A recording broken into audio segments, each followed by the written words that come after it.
Jadi di sini. Bentar, siap? Oke.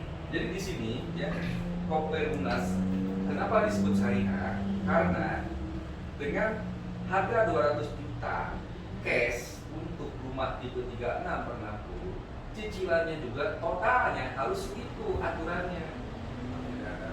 Tidak ada penambahan tidak ada, biaya. jadi 200 juta misalkan dibagi 1,5 ya, adalah kurang lebih sekitar 133 sampai 134 bulan ya. Berarti kalau diketahukan 11 tahun 2 bulan. Nah, nanti totalnya harus 200 juta. Tidak ada biaya lain. Itu syariah.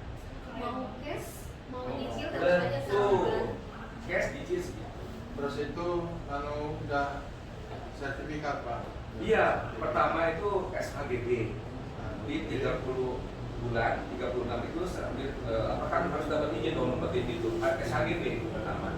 Nah nanti SHU-nya itu ya nanti SHM nanti terakhir setelah lunas. Jadi kenapa kok SHU itu? Ya ini Koperumnas itu adalah konsep koperasi khusus untuk rumah. Jadi SHU-nya itu nanti dapat rumah. Dapat rumah, dapat sertifikat. Iya. Kalau koperasi kan sisa hasil usaha. Betul. Tiap tahun kan? Nah ini keunikan dari Koperumnas. Koperumnas itu bukan koperasi SHU, bukan. Ini khusus sengaja dibuat. Gitu. Jadi untungan dong ya buat anggota karena tidak ada tambahan-tambahan biaya lain gitu ya. Terus satu lagi, di samping setiap anggota Koperumnas ini memiliki lahan usaha tadi berupa e-commerce ya, punya usaha online bahkan BPOB, juga bisa memiliki bisnis. Artinya bagaimana cara memiliki rumah, metodenya nol. Misalkan Bapak mau nasarin kalau itu boleh, nanti tinggal upgrade.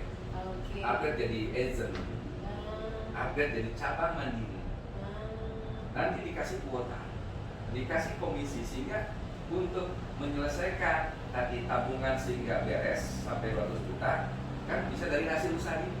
Oh, jadi bisa punya perumahan itu dengan gratis. Betul. Karena jiwa kita itu adalah isu. Isu. Segala dihubungkan. Iya, gimana coba ada konsep seperti ini? Ini satu-satunya di Indonesia mungkin di dunia. Kenapa? Saya lulusan properti university juga, ya. Saya sendiri ya itu karena di Bandung ini saya termasuk ke dalam kelompok atau komunitas Indonesia Entrepreneur Community. Saya juga pernah bantu sekolah Panangnya Simanukan yang ada di Koswell. Tahu seperti apa gitu ya.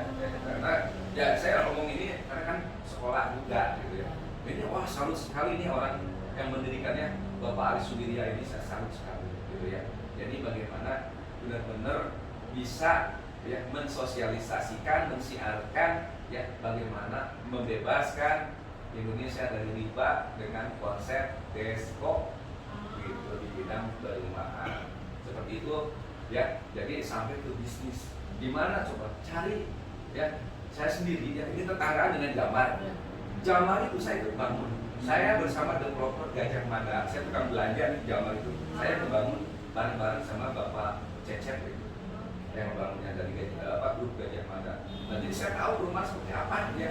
Nah ini salut sekali nih Koperumnas. Jadi silakan disiarkan untuk memiliki rumah tanpa riba. Oke. Ya terima kasih. Ya.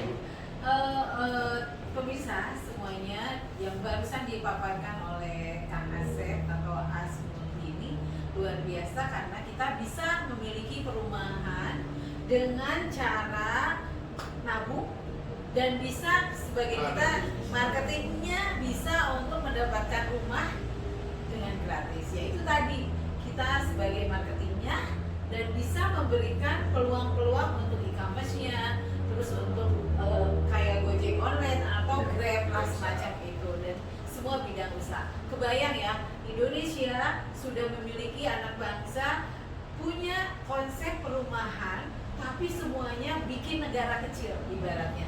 Nah, perumahan inilah Koperumnas, keren banget. Nah, pemirsa, untuk selanjutnya tadi dibincang bahwa ada konsep bagaimana sih harusnya membayar berapa, 1,5 juta atau 1.850.000 11 tahun 2 bulan. selama 11 tahun 2 bulan.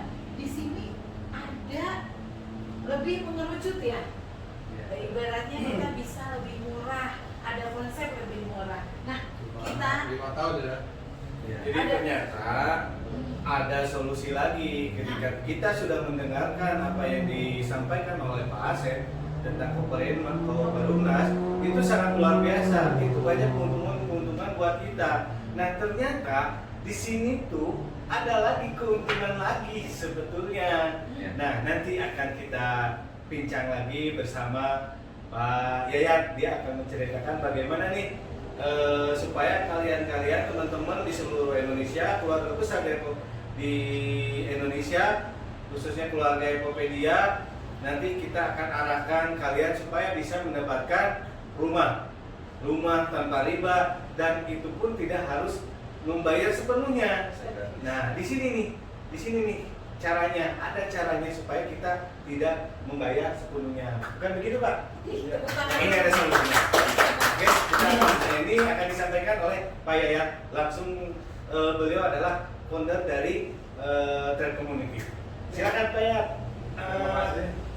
Semuanya disampaikan. Terima kasih. Assalamualaikum warahmatullahi wabarakatuh. Waalaikumsalam.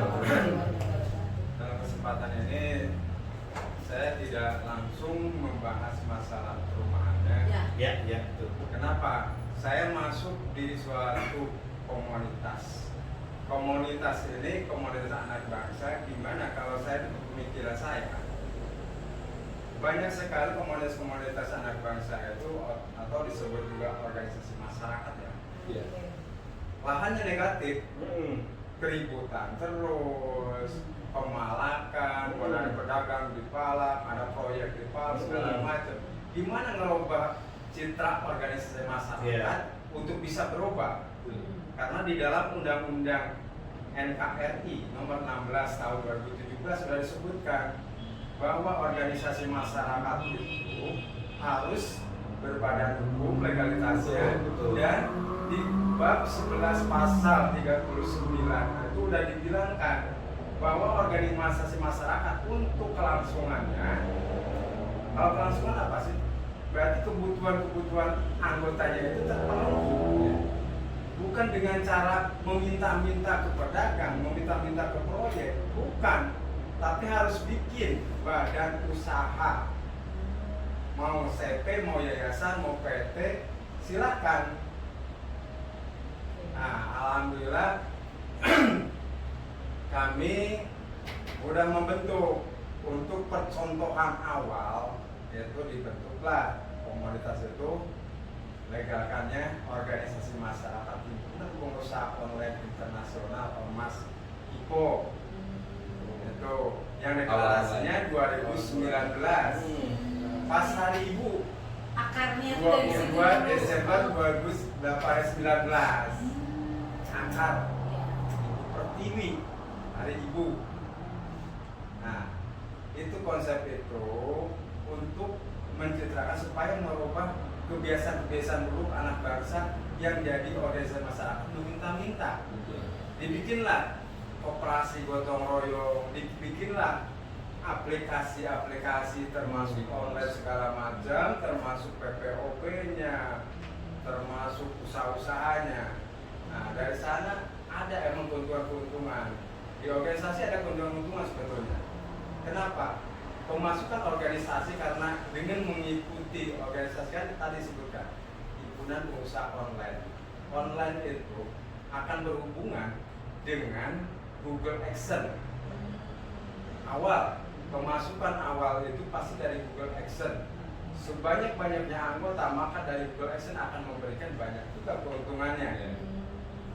Nah, kedua kalau Google AdSense udah turun dana royaltinya, berarti akan masuk tuh yang namanya iklan. Iklan akan daftar juga ke kita. Dan di organisasi HIPO itu per 2 minggu sekali yang mengiklankan akan membayar.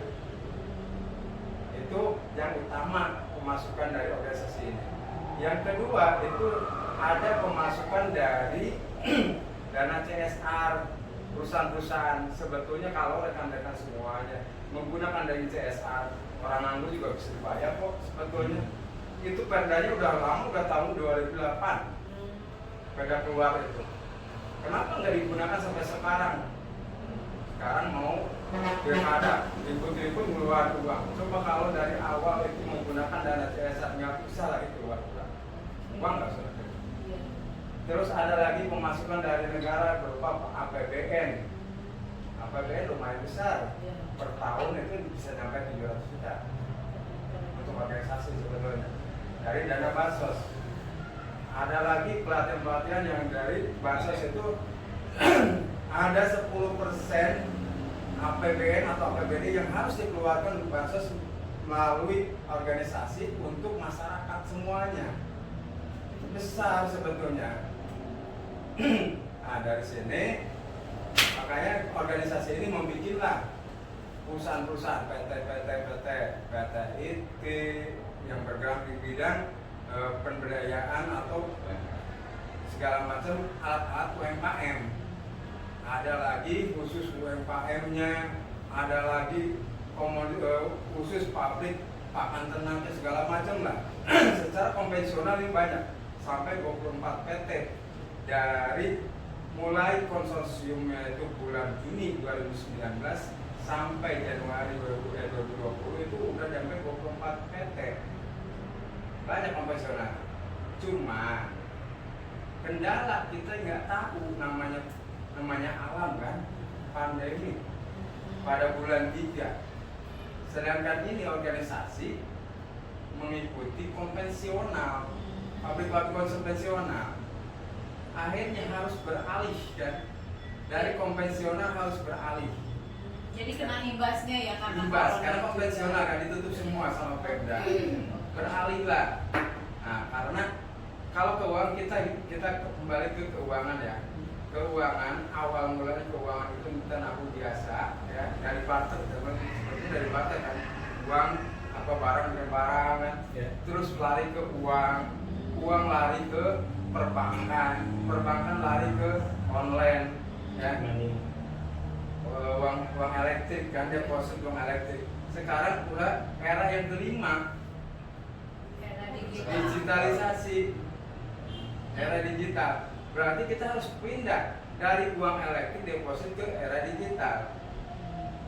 Alhamdulillah di IPO udah lagi merintis untuk lari ke era digital, udah membentuk blockchain atau bank aset digital. Ya. Baru sekarang udah ada 13 nasabah ke aset digital organisasi ini. Nah, cuman kita yang biasanya anggota itu biasa dikasih dana deposit yang bisa langsung dinikmati, sekarang harus dikasihnya itu berupa saham. Beralih ya dari beralih ke saham, dan kita harus nunggu selesainya peralihan ini udah 8 bulan peralihan, lagi nunggu, ini lagi dikonsentrasikan, disinkronisasi semuanya, belum selesai, mudah-mudahan bisa selesai. Nah, alhamdulillah saya dipertemukan dengan komunitas, suatu komunitas yang udah lama, komunitas LTC, Lucky Trade Community. Ini sudah lama. Perusahaan apa, Pak? Lucky Trade Community itu komunitas, Pak. Komunitas. Saya senangnya komunitas, organisasi komunitas. Kenapa? Anak bangsa harus berjuang. Indonesia tidak akan bisa merdeka tanpa perjuangan organisasi NU Muhammadiyah. Dan Pak Karno udah bilang tidak akan bisa merdeka secara ekonomi kalau tanpa organisasi. Alhamdulillah ini udah 12 sekarang saya. Dan sekarang sebentar, stop dulu Kang. Stop dulu. Stop, dua-duanya stop dulu. Oke. Nanti dilanjut.